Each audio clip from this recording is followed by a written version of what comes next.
Women Taking the Lead, episode 155. Hey everyone, this is Jody Flynn, and I just wanted to give you a little bit of a warning before we jumped right into the interview.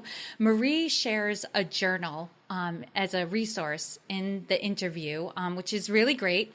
But in the title, there is a dirty word, and she references it a few times. So if you are listening to this episode with your kids, you might want to skip over it from now and come back later when you're alone. But I know how that is. You never want to be surprised and have to explain a word that you're not ready to explain to your children. So I hope you enjoy the interview, but make sure it's at a time when you can listen to it with full enjoyment. Oh man, our time on this earth is short, and we need to make it count. We don't have something stamped on the bottom of our foot that tells us the day we're going to die, but none of us are getting out of here alive, right? So make it count. Do something you love to do, and the money will follow. Hello, my name is Jody Flynn, and welcome to Women Taking the Lead, where we are all about creating blasts of inspiration to help you overcome self-doubt so you can lead with confidence, integrity, and a sense of humor. Head over to womentakingthelead.com to join the community and get the resources to support you on your leadership journey. Now, your future awaits, so let's get started. Hello, everyone, and thank you for joining us today. I'm here with Marie Sola. And while working in the television industry, Marie excelled at new business development and relationship building. Her entrepreneurial spirit inspired her to start her own company, Crocker Marketing Incorporated, which led to her creating the New England Emmy nominated television show, The Maine Dish and The Maine Kids Show. Following her work in the television industry, Marie worked internationally for the premier networking group of more than 20,000 CEOs around the world, Young Presidents Organization. Deciding that she is the best boss she has ever had, Marie took the leap to go back and work for herself, founding Daughters of Change. Combining her love of developing grassroots projects with her passion for social entrepreneurship, Marie's work focuses on businesses with a conscience. Marie, that is fantastic, and it's just a little taste of what you do in the world. So tell us a little bit more about you and your own humble beginnings. Well, thanks, Jody, and thanks to everybody who's listening. I'm really happy to be here. I guess the thing that's always resonated with me my entire life is the close connection I've always had with other women. And also a lot of the challenges that women face on a day-to-day basis. So in the back of my mind, I always knew that someday I was going to do something that focused on women, helped to give women a voice, and help women make change, because I really believe that women are going to be big change makers in the world. It doesn't negate what men do. It doesn't mean that men need to go away or that they're not valued too. But I think that giving women a voice and bringing women together to enable them to work together to make change is really going to make a big difference in the future. So with that being said, this has always been sort of an undercurrent within my life, very strong female relationships. And so when I started to look down the barrel at 50, I realized that later was now. And that if I were going to take this leap and create something like Daughters of Change, I still have a lot of good years in me, but it was time to do that. So I actually took a huge leap a couple of years ago, leaving Young Presidents Organization without another job, to just say, I'm going to go out there and I'm going to make something happen. I'm not quite sure what it is. I'm on a train. It's out of the station. I don't know where it's going, but it's going to be a hell of a ride. Probably the scariest thing I've ever done in my life. But I'm here on the other side of that, and I can say it's also the best thing I've ever done. And it's still a journey, but boy, I wake up every day with a smile on my face, anxious to get started. So if there's anybody else out there that's at that crossroad, I would say, take the jump. Take the jump. If you think you're going to regret it on your deathbed, just try it, because the worst thing that happens is you try and it doesn't work, but you'll learn so much on the way and it will lead you to where you're supposed to be. Amen. Yeah, yeah, I'm with you, Marie. I mean, that is in essence what it is to be mission driven. yeah, You know, when the mission is more important than the how or the what, it's taking the next step, doing what needs to be done. And that's what you did. And, yeah, you know, looking at your bio and hearing what you've been up to, you know, there's this sense of you've always been a mover and a shaker, right? No matter where you were involved, what you were doing, you were making changes, you were contributing your all to wherever you were working. And, you know, you and I had a chance to sit down for coffee. We actually met face to face yeah, at a local networking event about bringing a women's conference to Maine, which was awesome. And you just exude this self-assurance and this confidence, and, you know, and you'll even say, like, I don't know how it's all going to happen, but I'm doing it, you know. yeah, and yeah. and that is confidence. Confidence isn't knowing how everything is going to turn out. It's having the trust in yourself that whatever comes at you, you'll be able to handle it. You'll be able to respond to it, you know, so that you have this really great energy about you. And before we go into all of the great things you have going on with Daughters of Change and in your life, I always like to kind of level the playing field with our guests and our listeners, Hmm. because something we can all relate to is those playing small moments, those moments when we didn't realize our full value. And oftentimes I say it's in retrospect. We look back and go, oh my God, I can't believe, you know, I settled, that Yeah. I didn't think I could do more. So Marie, if you don't mind, take us back to a time when you were playing small and share with us that story and the lessons you've learned. Let's see. Well, that's a great question, and boy, there've been a lot of those times, Jody, over the years. And I think that so here's something that was really interesting that started the conversation and ended up being so much greater than really myself or anybody involved. Um, Back in, I think it was 2001, I was doing some project work along with my Crocker Marketing. I would take on clients, and I was working with the Maine Brewers Guild and trying to come up with some ideas for PR. And, you know, at that time, it just seemed like it was going to be, okay, you know, what is it that they really want to do? And, are we, you know, what can this grow into? And how can I really kind of make a difference with this? And unfortunately, at that time, 9/11 happened. And I actually was working at the TV station. They were one of my clients, and I actually watched the plane drive into the towers, and it had a really big effect on me.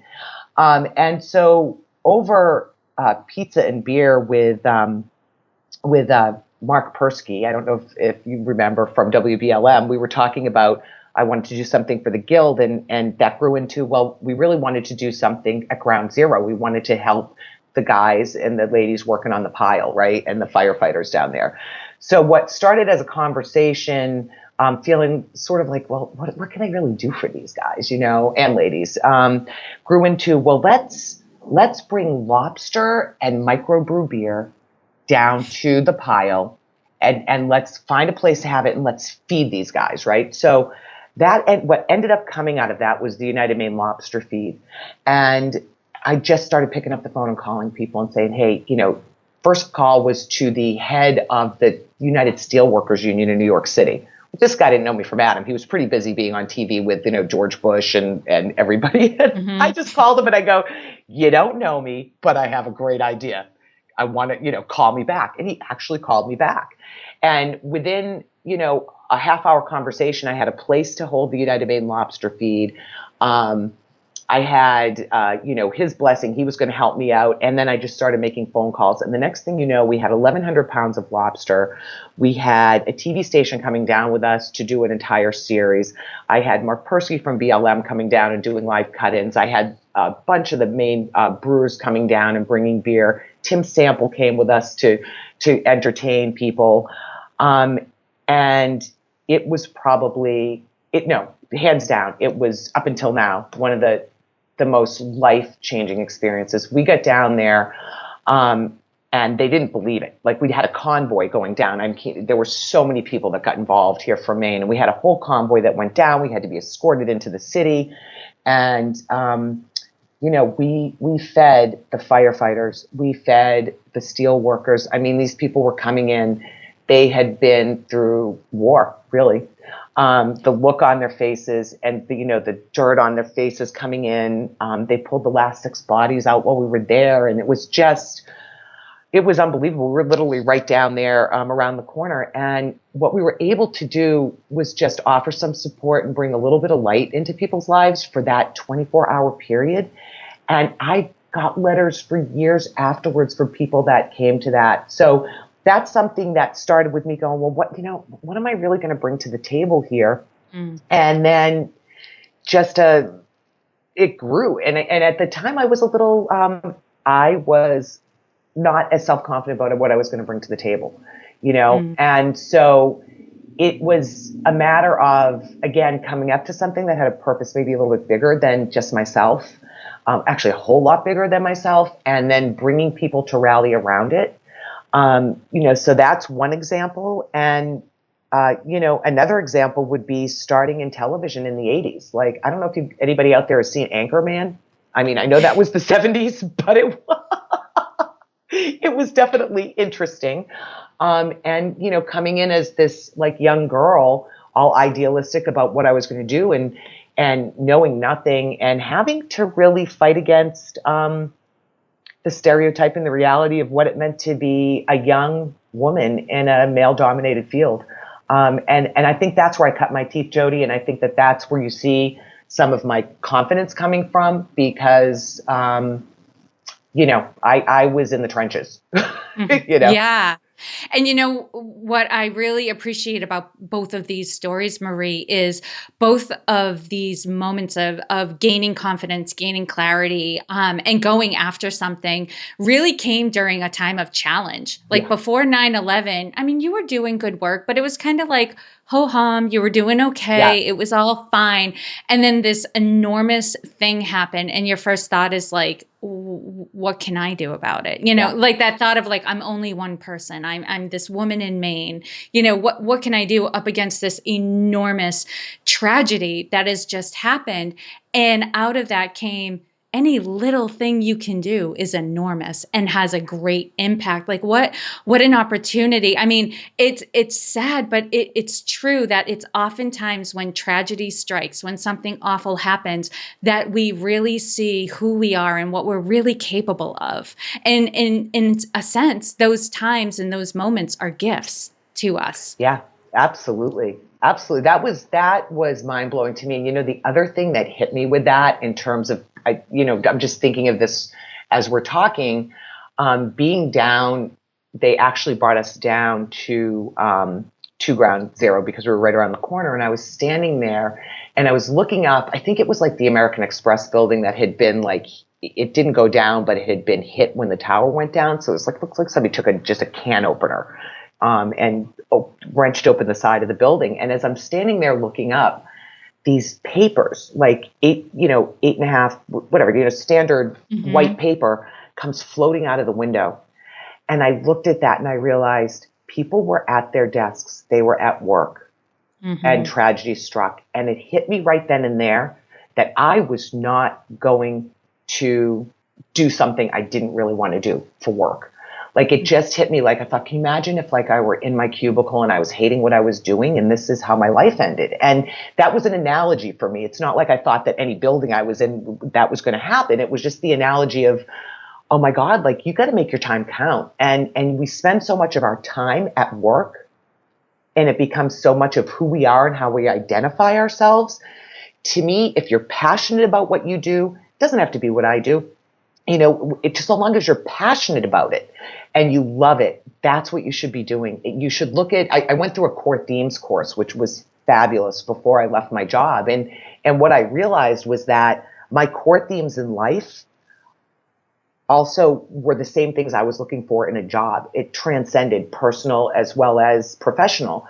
So none of us will be surprised by what our core themes are. I think if you sat down and really thought like these are things that are important to me, and it could be, I want to live in Maine, or I want to be able to spend time with my kids, whatever those things are, that is going to impact your professional life, and they should gel, they should match. And if you write down those core themes, spend some time, nothing's going to surprise you. It's all in there. You're going to write it down and go, oh, yeah, I knew that. Mm-hmm. But I think that to be able to, it was just so impactful for me at that moment, sort of jumping around here, but to see those papers flutter out that window, and it just hit me like, man, our time on this earth is short and we need to make it count. We don't have something stamped on the bottom of our foot that tells us the day we're going to die, but none of us are getting out of here alive, right? So make it count, do Mm-hmm. something you love to do, and the money will follow.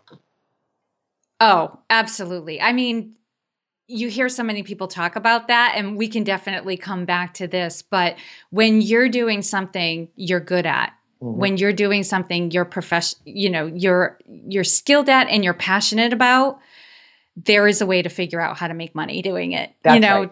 It can be done. And Marie, I also want to segue into, because you had a lot of wake up calls around that, but and it was like boom, boom, boom, boom, Yeah. boom, boom, boom.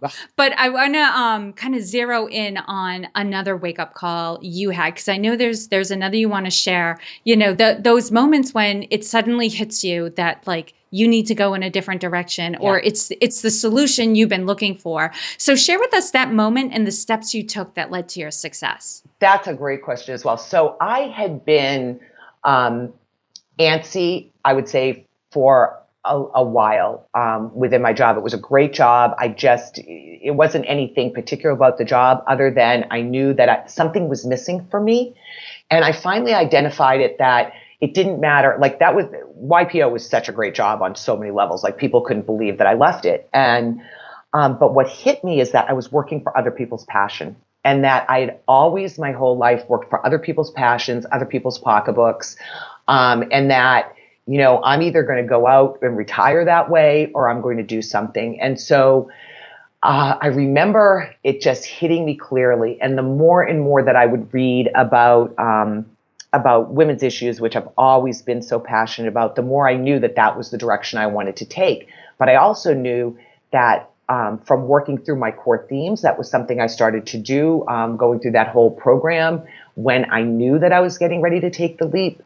And I kind of got through the program, and the gentleman running it, Ray Inglesi, said to me, "I've taken you to the cliff, but I can't make you jump," And so I had this, I'd been a single mom for years. I was always very responsible with 401k, but I've always been a risk taker, and I've always been a little bit of a cowgirl. So I said, I read a lot of Paulo Coelho, who just, his books were really inspiring to me.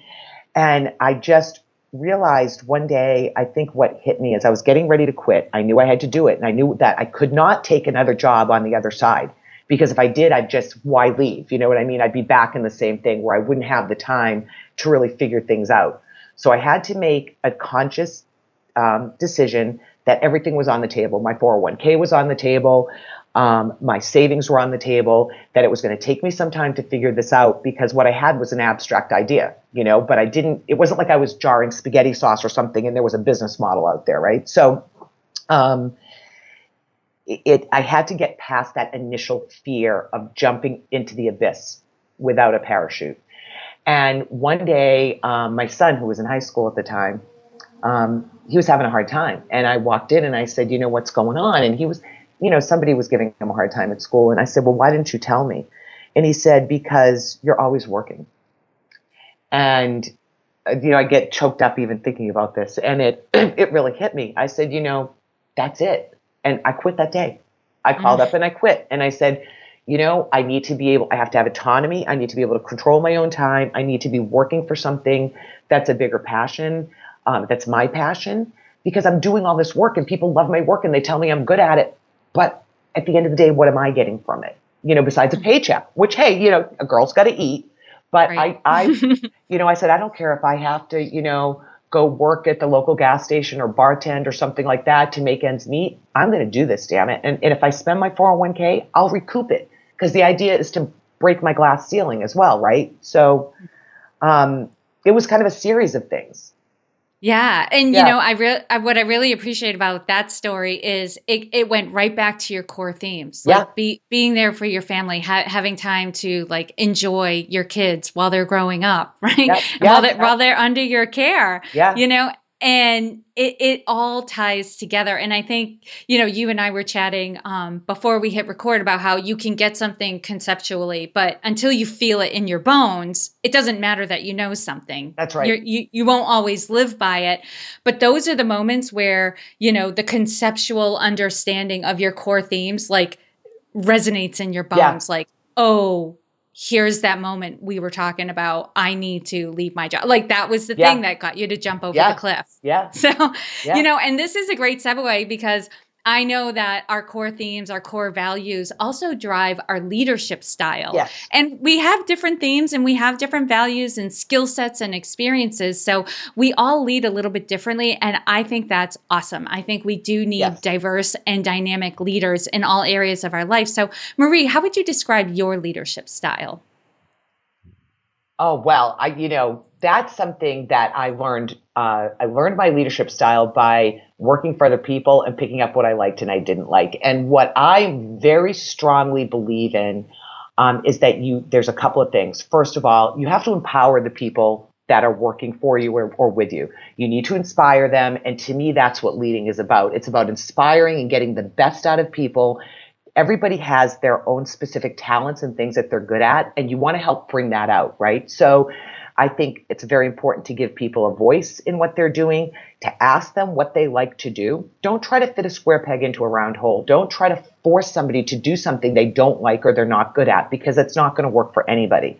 So I really, I'm very collaborative with the people that I work with. I like to say they work with me as opposed to for me.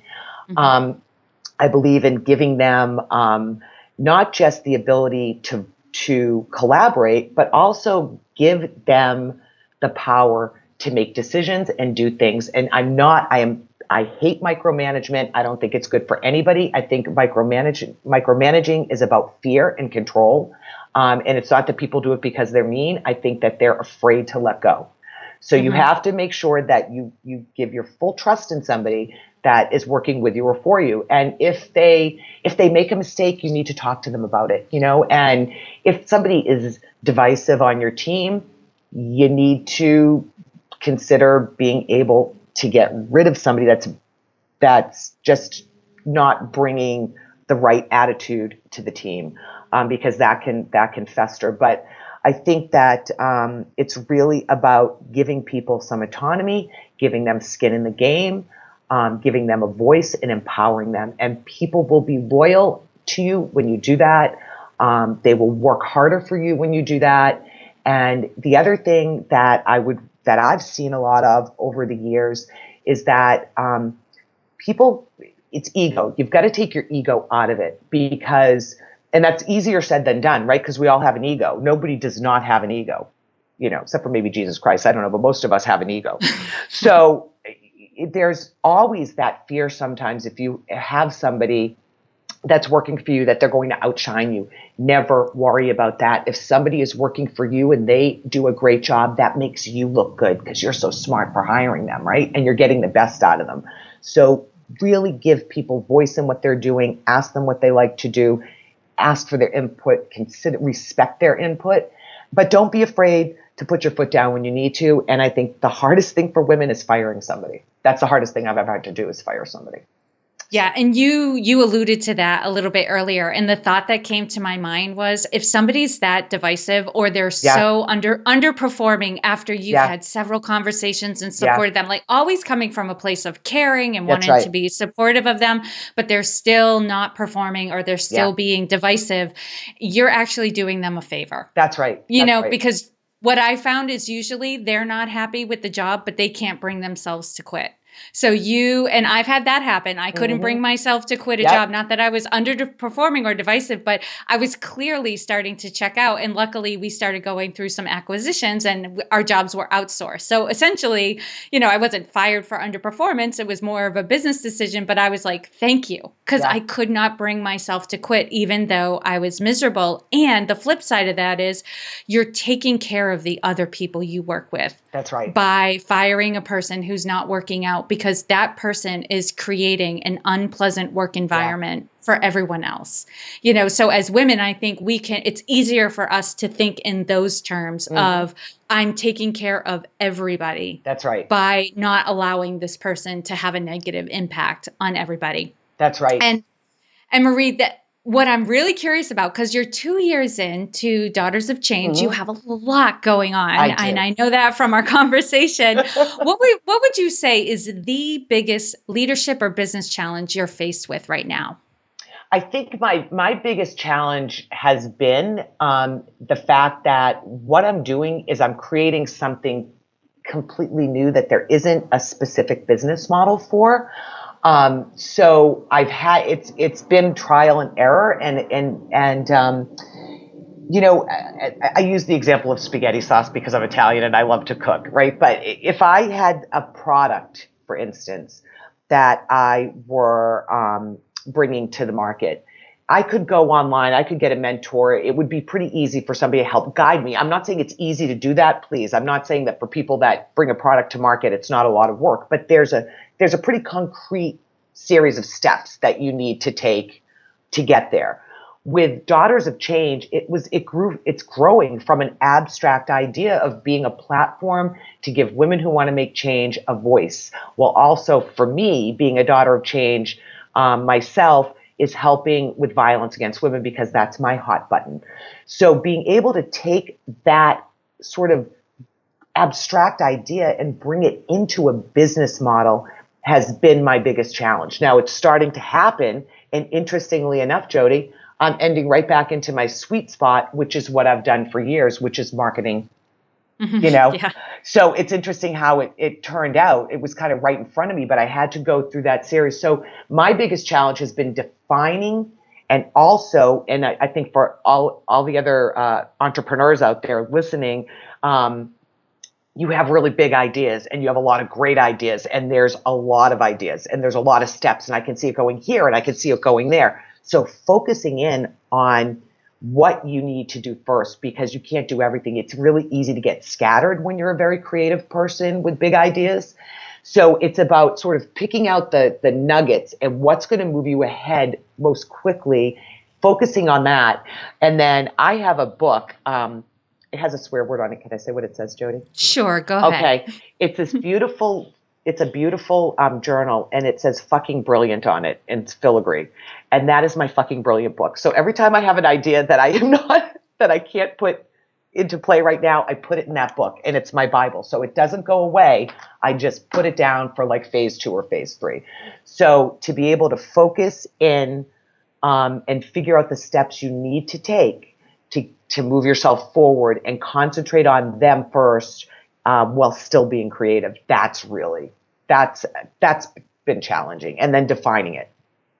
Oh, absolutely. Yeah. I mean, as a service-based business, the number one thing you have to do, and it's the hardest thing to do, is to make your idea very concrete, very tangible, because, we're all human beings, and we have a hard time, wrapping our minds around anything that's vague or complex. That's right. So bringing it down, making it simple. We were actually talking about this in the private Facebook group I have as well, about, a woman was saying how she had a hard time explaining one of her products until she was chatting about it with her daughter, who's 8 years old, and her daughter helped her. Exactly, right? Exactly. Yeah. And making it that concrete and simple. Because even though most of us are older than 8, we still think in those terms. We still want it. It's not that we're not capable of complex and vague concepts. It's just we're all so busy and so distracted that really our attention span is probably that of an 8-year-old most days. So Absolutely. That's fantastic. Yeah. And on the flip side of that, what's the one thing you're working on that you're really excited about? Well, right now, which I was saying before, I kind of came back to my sweet spot. So as I was sort of going in another direction with Daughters of Change, and trying to wrap my head around it, I decided I was going to put a project together. The project has ended up being the business model for Daughters of Change, which is very interesting. So what I'm doing here in my own backyard in Maine, I wanted to start at home. I am doing what is probably what we figure, without I don't have all the stats on this, but from what I've been told, is going to be the largest public awareness and education campaign about domestic violence in the state of Maine that's ever been done. And what the premise is, I'm working with the Maine Coalition to End Domestic Violence. They're the experts in the state around that subject matter. So they're providing me with the messaging because they're the experts, not me. So I've gone to them and said, what's the message you need to get out here in the state? So with that, we'll be talking about engaging men and actually how to use the services in the hotline. There's a lot of sort of misnomer about how you can use the hotline. So that's going to save lives. And then I've partnered with 2 television stations here, WGME TV, Channel 13 in Portland, and WABI Television in Bangor. And they are really throwing a lot of resources behind it. And right now I'm looking for 4 businesses as sponsor partners. And I'm so excited about this because we really have the opportunity to save lives and get messaging out and around domestic violence in the state of Maine. So this is the first foray, and I have since then, as I've started this, I have a strategic partner that wants to help me roll these campaigns like this out around the country. So Daughters of Change ended right back up in my sweet spot, didn't it? But it always comes around, doesn't it? Always comes back. No time in your career, your profession, is there any wasted time. It always contributes to the next step. Exactly. And the campaign just is called Take Action Maine. So the Take Act, I have the URLs for Take Action all across the country. So there will be more of these Take Action campaigns. They may not always deal with domestic violence. They'll always be about supporting women. I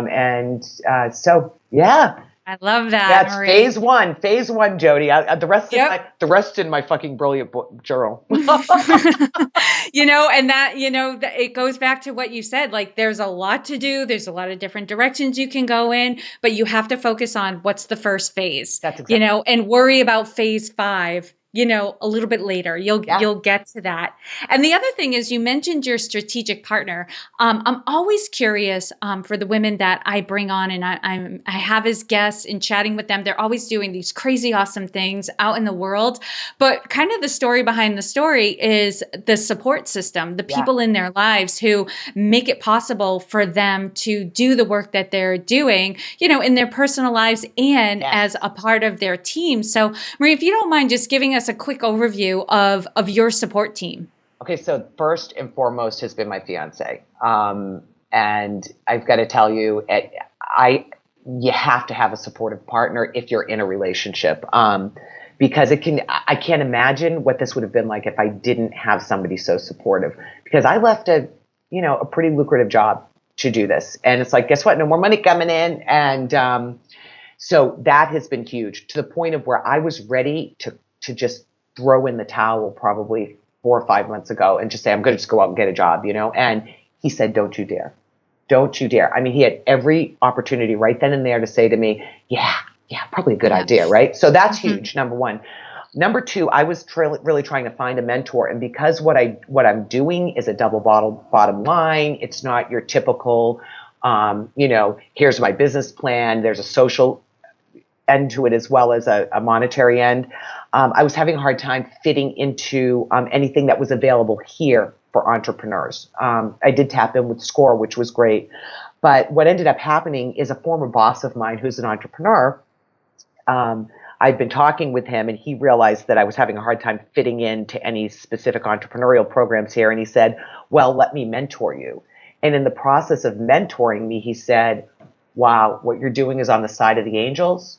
This isn't even about money for me. I want to help you. And he is going to be, his business was very involved in media and he's helping me to bring this across the country. So, awesome. Yeah. So he great. was already in my network. It was somebody that was already in my network that I hadn't even really thought about. So that's another place to look. Look within your network. You'd be surprised of who you might find in there that can be helpful. Awesome. Yeah. All right, Marie, now we're heading into the quick leadership roundup. So in a few words or a sentence, tell us, what is one practice you have that helps to make you a better leader? I meditate. I have to tell you, if I do not take time out to gather myself and get it together, I'm scattered. And so the meditation is huge for me. And the other thing is surrounding myself with people that are like-minded. Because you can't take somebody along if they're not ready to come along. So I'm very careful to, when I'm looking for people to work with me, that they're people that are also not afraid to take risk. And then the other, I think, would be just the fact that I have a lot of high energy and I really love people and I want to inspire them. So I think the word that people use about me most is that I'm inspirational. And that was hard to accept because I'm a little bit humble that way. But not humble about a lot of things, but but I would say that the ability to excite people and inspire them and bring them on is probably one of the most important things as well. And what is one book that you would recommend to a woman to help her develop her leadership? Wow. Well, I've read a couple of great ones, but let's see. For me, the one that I really loved was Conscious Capitalism. Because it talks about, being, running a business, but running a business with a purpose. And that all ties into what kind of a leader you become and how you treat the people that work for you. So I loved that book. And what advice would you give your younger self? Oh, I would tell myself that I should have done this like 30 damn years ago, or maybe 20 because I needed some experience, but I would have done this sooner. And I wouldn't have agonized over the small stuff, those things that the sort of the typical stuff that we're told. You always have to, you have to have all your ducks in a row. Don't ever leave a job until you have another job. I would say take the risk, go out there. If there's something you want to do and if you don't do it, you're going to regret it, go for it because you will learn. You will learn through that process and you will come out exactly where you're supposed to be. So take that leap. Take that leap and have faith in yourself because women are pretty phenomenal. We're really strong. Have faith in yourself and take the risk, take the jump. And share with us a success quote or a mantra and why it has meaning for you. Okay, so we talked about this a little bit, Jody, right? So it's right on top of my my profile, my I got it. Yeah, so it is by Ellen Johnson Sirleaf, who's the president of Liberia. And the quote is, if your dreams don't scare you, they're not big enough. So remember that. It's okay to be scared. Walk into your fear. So that's my quote. If your dreams don't scare you, then they're not big enough. Those are words to live by. Yeah. I love that. Yeah. All right, Marie, lastly, what is the best way for this community to connect with you? Well, if you go to my Daughters of Change website, and it's a work in progress, but it's looking pretty good. I haven't figured out how to get the picture smaller, so pardon my big face on there. But it's www.daughtersofchange.com. And then you can connect with me through that, or you can actually email me at msola, SOLA, at daughtersofchange.com. And for those of you listening, you can find all the links and resources for this episode at womentakingthelead.com. If you put Marie in the search bar, the blog post accompanying this episode will come right up, which will have a summation of everything she said, along with the links of where you can find her, because I know some of you are going to want to get behind what she has going on. And Marie, thank you so much for taking the time to inspire and enlighten us. We are all better for having met you. Thank you, Jody, and thank you. Thanks, everybody. Go out there and follow your dreams. It's okay. It's the way to go. Thank you for joining me on Women Taking the Lead. Are you ready to take the lead in your own life but need some support? Head over to womentakingthelead.com/contact to introduce yourself. And to strengthen you on your leadership journey, I'd like to send you off with a quote from Marianne Williamson. Our deepest fear is not that we are inadequate. Our deepest fear is that we are powerful beyond measure. It is our light, not our darkness, that most frightens us. We ask ourselves, who am I to be brilliant, gorgeous, talented, fabulous? Actually, who are you not to be? You are a child of God. Your playing small does not serve the world. There is nothing enlightened about shrinking so that other people won't feel insecure around you. We are all meant to shine as children do. We were born to make manifest the glory of God that is within us. It's not just in some of us, it's in everyone. And as we let our own light shine, we unconsciously give other people permission to do the same. As we are liberated from our own fear, our presence automatically liberates others. Again, thank you for joining with me, and here's to your success.